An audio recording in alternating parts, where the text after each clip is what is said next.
আমি doctor S Chakraborty, হৃদরোগ বিশেষজ্ঞ। আজ আমার আলোচনার বিষয় উচ্চ রক্তচাপের কারণ কি। উচ্চ রক্তচাপ আমরা মেডিকেল ভাষায় দুই ভাগে ভাগ করা হয়, প্রাইমারি বা এসেনশিয়াল হাইপারটেনশন, আরেকটা হলো সেকেন্ডারি হাইপারটেনশন। প্রাইমারি বা এসেনশিয়াল হাইপারটেনশনই উচ্চ রক্তচাপের রোগীদের অধিকাংশ, প্রায় সব 90-95%। এটা এসেনশিয়াল মানে কি, এটার কোনো এমন কোনো ডেফিনিট কোনো কারণ নাই যে ডেফিনিট একটা শরীরের ভেতরে একটা সমস্যা আছে, সেই সমস্যাটা ঠিক করে দিলে এই রক্তচাপটা ঠিক হয়ে যাবে। অর্থাৎ এটা অনেক জটিল একটা প্রক্রিয়া, এটা মাল্টিফ্যাক্টরিয়াল প্রাইমারি হাইপারটেনশন। অর্থাৎ পৃথিবীতে যত মানুষের উচ্চ রক্তচাপ আছে তাদের মধ্য থেকে 90-95%ই প্রাইমারি হাইপারটেনশনের রোগী, এসেনশিয়াল হাইপারটেনশনের রোগী। তাদের এমন কোনো ট্রিটেবল কোনো কারণ নাই, রিভার্সিবল কোনো কজ নাই, কারণ নাই যে যেই কারণটা ঠিক করে দিলাম আর প্রেশার রক্তচাপ ঠিক হয়ে যাবে।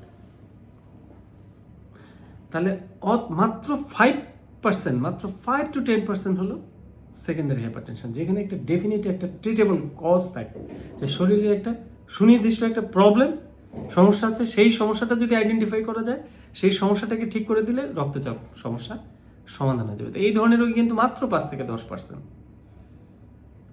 অর্থাৎ সেকেন্ডারি হাইপারটেনশন। তো কারণগুলো কি কি সেকেন্ডারি হাইপারটেনশনের? বেশিরভাগ ক্ষেত্রেই হরমোন ঘটিত সমস্যা, যেমন hyper aldosteronism, Cushing syndrome, pheochromocytoma, adrenal gland থেকে কোনো কোনো হরমোন বেশি সিক্রেশন হচ্ছে, এমনকি অ্যাড্রেনাল গ্ল্যান্ডটা অপারেশন করে কেটে বাদ দিয়ে দেওয়া হলো, দেখা যাবে যে তার রক্তচাপ ঠিক হয়ে যাচ্ছে। হাইপোথাইরয়েডিজম, থাইরয়েড হরমোনের সমস্যা, হাইপো হোক বা হাইপার থাইরয়েডিজম হোক, উভয় ক্ষেত্রেই উচ্চ রক্তচাপ হতে পারে। তারপর কোনো রোগীর যদি রেনাল আর্টারি স্টেনোসিস বা কিডনির কোনো রোগের কারণে তার উচ্চ রক্তচাপ হতে পারে। দেখা যায় যে কিডনির যে রক্তনালী, যে কিডনিকে রক্ত সরবরাহ করে, সেই রক্তনালীর ব্লক, তার কারণে উচ্চ রক্তচাপ। ওই কিডনির রক্তনালীর ব্লকটা স্টেন্টের মাধ্যমে ঠিক করে দেওয়া হলো, তার রক্তচাপ ঠিক হয়ে যাবে।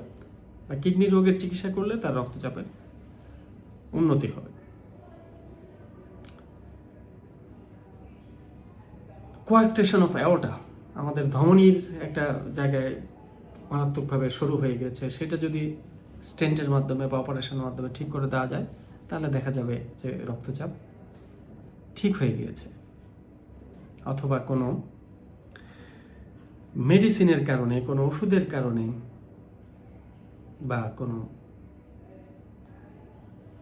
ওষুধের সাইড ইফেক্টের কারণে যদি উচ্চ রক্তচাপ হয়ে থাকে, সেই ওষুধটা বন্ধ করে দিলে দেখা যাবে যে রক্তচাপ ঠিক হয়ে যাচ্ছে। তো এরকম অনেক ওষুধই রয়েছে। আপনারা জানেন যে স্টেরয়েড ওষুধ সবচেয়ে বেশি কমন, রক্তচাপ বাড়িয়ে দেয়। ব্যথার ওষুধ,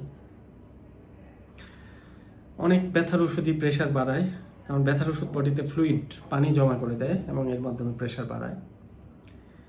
তারপর কিছু কিছু রয়েছে ক্যান্সারের, কোনো কোনো ক্যান্সারের ওষুধ বা কোনো কোনো ক্ষেত্রে ডিপ্রেশনের মেডিসিনগুলো, যেমন রিসপেরিডন, অ্যারিপ্রাজল, কোয়াইটেপিন, এই জাতীয় ওষুধগুলো উচ্চ রক্তচাপ, সাইকোটিক গ্রুপের ওষুধ বা ডিপ্রেশনেরও কিছু কিছু ওষুধ এইটা উচ্চ রক্তচাপ তৈরি করতে পারে। তো ওষুধগুলো বন্ধ করে বা উচ্চ রক্তচাপের মাত্রা বাড়িয়ে দিতে পারে। দেখা যাচ্ছে যে ওষুধ খাচ্ছে কিন্তু রোগীর প্রেশার নিয়ন্ত্রণ হচ্ছে না, তো এই ওষুধগুলো দায়ী থাকতে পারে। তো এই হলো আমাদের সেকেন্ডারি হাইপারটেনশন, যেটা কিন্তু বাস্তবে মাত্র 5-10% কেস। তাহলে আজকে যে আসল বিষয়টা যে আমি আলাপ করব, কথা বলবো, এসেনশিয়াল হাইপারটেনশন বা প্রাইমারি হাইপারটেনশন, যেটাই উচ্চ রক্তচাপ রোগীদের 90-95%, এখানে ডেফিনিট কোনো ট্রিটেবল কজ নাই। বাট এই যে প্রাইমারি হাইপারটেনশন, এখানেও এটা একটা জটিল প্রক্রিয়া, এটা সারা শরীরের একটা সিস্টেম আমরা যদি সঠিক রাখার চেষ্টা না করি আমাদের লাইফস্টাইলের মাধ্যমে, সেটা অনেক অংশে দায়ী। অনেকের ক্ষেত্রেই উচ্চ রক্তচাপ প্রাথমিক পর্যায়ে কোনো ওষুধেরই প্রয়োজন নাই, যদি শুধুমাত্র লাইফস্টাইলটা ঠিক করা যায়। যেমন খাদ্যাভ্যাসের একটা মারাত্মক একটা ভূমিকা রয়েছে প্রাইমারি হাইপারটেনশনের ক্ষেত্রে। যদি খাবারে তেল চর্বিযুক্ত খাবার বেশি থাকে, চিনি মিষ্টিযুক্ত খাবার বেশি থাকে,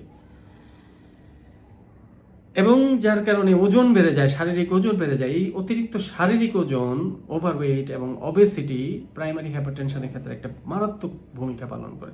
আপনি যদি আপনার ওজন কমিয়ে নিয়ে আসেন, আপনার প্রাইমারি হাইপারটেনশন অনেক ক্ষেত্রেই চলে যাবে, ওষুধের প্রয়োজনই হবে না, বা কম ওষুধের প্রয়োজন হবে, বা ওষুধ কমানো যাবে যদি আপনার ওজন কমিয়ে নিয়ে আসতে পারেন, আপনি আপনার খাদ্যাভ্যাস ঠিক করে নিয়ে আসতে পারেন, তেল চর্বিযুক্ত খাবারগুলি বাদ দিয়ে দেন, চিনি মিষ্টিযুক্ত খাবারগুলো পরিহার করেন, খাবারে যেন লবণ না থাকে, রান্নায় যেটুক লবণ দেওয়া হয় ব্যাস, অতিরিক্ত খাবারের সময় অতিরিক্ত কোনো লবণযুক্ত খাবার গ্রহণ করা যাবে না।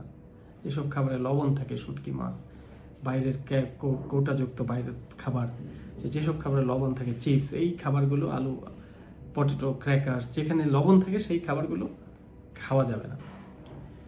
তারপর ধূমপান, মদ্যপান, এগুলিও আমাদের উচ্চ রক্তচাপের জন্য দায়ী। তারপর হলো নিয়মিত শরীরচর্চার অভাব। এই যে হাঁটা, দৌড়ানো, যে কোনো একটা শরীরচর্চা, ব্যায়াম করা, সাইক্লিং, সাঁতার কাটা, এই ধরনের কোনো শরীরচর্চার নিয়মিত অভ্যাস না থাকা, এটাও প্রাইমারি হাইপারটেনশনের ক্ষেত্রে ভূমিকা পালন করে। তারপর হলো যথেষ্ট পরিমাণে পর্যাপ্ত ঘুমের অভাব, অথবা লাইফে অনেক বেশি stress, abnormal stress, professional stress, বা যে কোনো কারণে অস্বাভাবিক মানসিক চাপ, অনেক দিন ধরে থাকা, এগুলো সবই প্রাইমারি হাইপারটেনশনের ক্ষেত্রে ভূমিকা পালন করে। অর্থাৎ